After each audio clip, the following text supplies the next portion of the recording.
नमस्कार, दैनिक shift time में आप सभी का बहुत बहुत स्वागत है। हर कोई चाहता है देश में अमन और सुकून हो, पर जिस तरह से इजराइल फलस्तीन की जो जंग इस समय जारी हो, किस तरह से मासूमों का खून बह रहा है, कहीं ना कहीं हर एक का दिल दहल रहा है। हमारे पीछे इस समय जो टीम देख रहे हैं, बताना चाहेंगे यूनाइटेड पीस अलायंस की टीम है। शुरू से करेंगे हम। एक तरफ सफ़ीर चौधरी जी हैं, शाहिद सलीम जी हैं, मनीष साहनी जी हैं, आईडी खजूरिया जी हैं, और साथ ही कॉमरेड सुखदेव जी, और साथ ही एक मेंबर सुभाष जी भी हैं।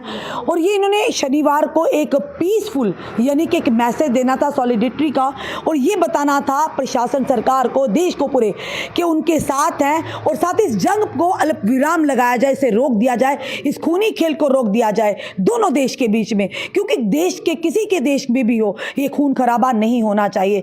पर वहीं पर दूसरी तरफ ये होता है कि उस संदेश से पहले ही इन्हें हिरासत में ले लिया जाता है। वहीं दूसरी तरफ बात करें घाटी से, महबूबा मुफ्ती अपने समर्थकों के साथ जोरदार प्रदर्शन करती हैं। आखिर ये भेदभाव क्यों? वो भी मैसेज दे रही थी और इन्होंने भी शांतिपूर्वक मैसेज देना था।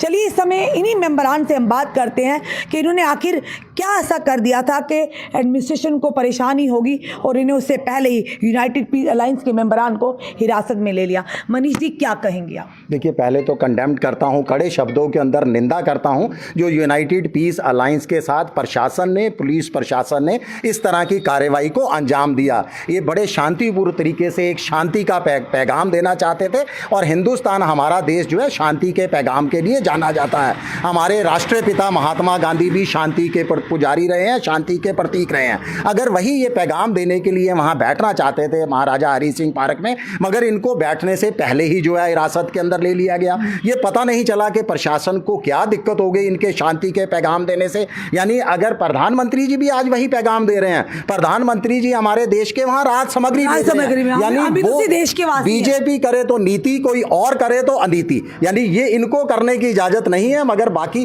पूरा देश शांति का पैगाम देना चाहता है, तो हिरासत में लेने का क्या मकसद? कड़े शब्दों के अंदर निंदा करते हैं। जो इजराइल और फिलिस्तीनी ने अस्पताल के अंदर, उनके रिहायशी इलाकों के अंदर जो बमबारी कर रहे हैं, हम तत्काल प्रभाव से अपने प्रधानमंत्री जी को, कि वो जो कहते हैं कि हम विश्व गुरु हैं, अपने विश्व गुरु के ओहदे का इस्तेमाल करें और वहां जो है शांति का पैगाम दें, और शांति वहां पर जल्द से जल्द युद्ध विराम हो और शांति कायम हो। यही हमारा आपके माध्यम से पैगाम है। धन्यवाद। चलिए शाहिद सलीम जी आपकी तरफ आते। शाहिद जी, क्या कहेंगे?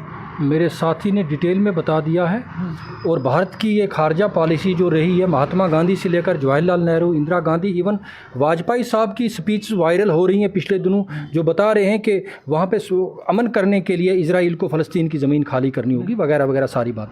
और हमें पता नहीं था कि भारत इतना बदल चुका है। अब इन्होंने बताया हमारा मकसद क्या था, वो आपने कार्ड में भी पढ़ा। लेकिन आज जम्मू कश्मीर में हमारे बेसिक राइट्स जो हैं वो उनको सल्ब हो रहे हैं। हमारा आर्टिकल 19 हमारा जो है अभिव्यक्ति की आज़ादी, पीसफुल असेंबली की आज़ादी, यानी सवाल है हम कौन सी डेमोक्रेसी में रह रहे हैं। सवाल पैदा होता है कि आज क्या हमें पीसफुल असेंबली भी जो करने नहीं दी जा रही?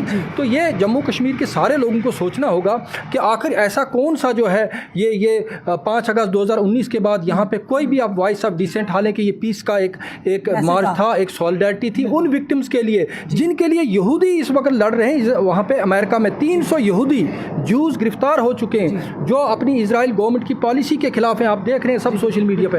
लेकिन हम जम्मू कश्मीर वालों को नहीं, जंतर मंतर पे रोज़ होता है, पंजाब में हो रहे हैं, तो हमें पता नहीं हमारे लिए कौन सा ये इन्होंने नियम कानून बनाया। ये हम इसकी कंडेम करते हैं। और एक ख़ास बात आज उन्हीं चीज़ों को लेकर, ये तो 2 रोज़ पुराना वाक़ा, आज हमने प्रेस क्लब में बुकिंग की थी कि हम आप लोगों से खिताब करेंगे, बात करेंगे बेहमार। लेकिन प्रेस क्लब ने भी 4-5 घंटे के बाद जब हमने इन्विटेशन जारी किया, उनने फ़ोन करके कहा नहीं जी सॉरी, हमने आपकी बुकिंग कैंसिल कर दी है, हमें प्रेशर है। तो मुझे नहीं लगता कि ये कोई डेमोक्रेसी, हम वर्स्ट डिक्टेटरशिप में रह रहे हैं। हम इसकी कड़े लफ्ज़ों में कंडेम करते हैं। अभी चलिए सफ़ीर चौधरी जी, बड़ी हैरानगी और बड़ी विडंबना की बात है, जिस लोकतंत्र देश में हम रहते हैं और उस लोकतंत्र देश में इस तरह की चीज़ें हो कि आपको प्रेस वार्ता भी नहीं करने दी प्रेस क्लब में, या इस तरह की चीज़ें क्या कहें? देखिए आज तक जम्मू कश्मीर के अंदर इस तरीके के हालात हमने इससे पहले नहीं देखे हैं। इनका यूनाइटेड पीस अलायंस का उस दिन जो मुद्दा था, वो तो इस तरीके से हो रहा था कि वहाँ पर कि भाई इन्होंने एक मैसेज देना था वहाँ पर, लेकिन वो मैसेज ना देने दिया गया वहाँ पर। और आज जो हुआ है तो ये तो हमने कभी सुना नहीं था। मतलब कह रहे थे कि बहुत कह रहे हैं कि भाई जी इमरजेंसी के टाइम पर लोगों पर बड़े इस तरीके से विराम लगाए गए थे, लेकिन इमरजेंसी के दरमियान भी मेरे को नहीं लगता कि जम्मू का प्रेस क्लब बंद हुआ होगा। तो इमरजेंसी से भी बदतर हालत जो है यहाँ पर जम्मू कश्मीर में इस टाइम कर दी गई है।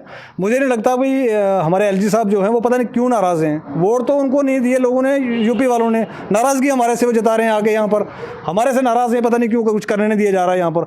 तो प्रेस कॉन्फ्रेंस रखी थी, आज बड़ी मतलब दुख से कहना पड़ रहा है कि भाई इनकी वहाँ पर प्रेस कॉन्फ्रेंस भी कैंसिल कर दी गई और उनका जवाब ये था कि यहाँ पर जी बहुत परेशानी है, हमारे को बहुत प्रेशर है।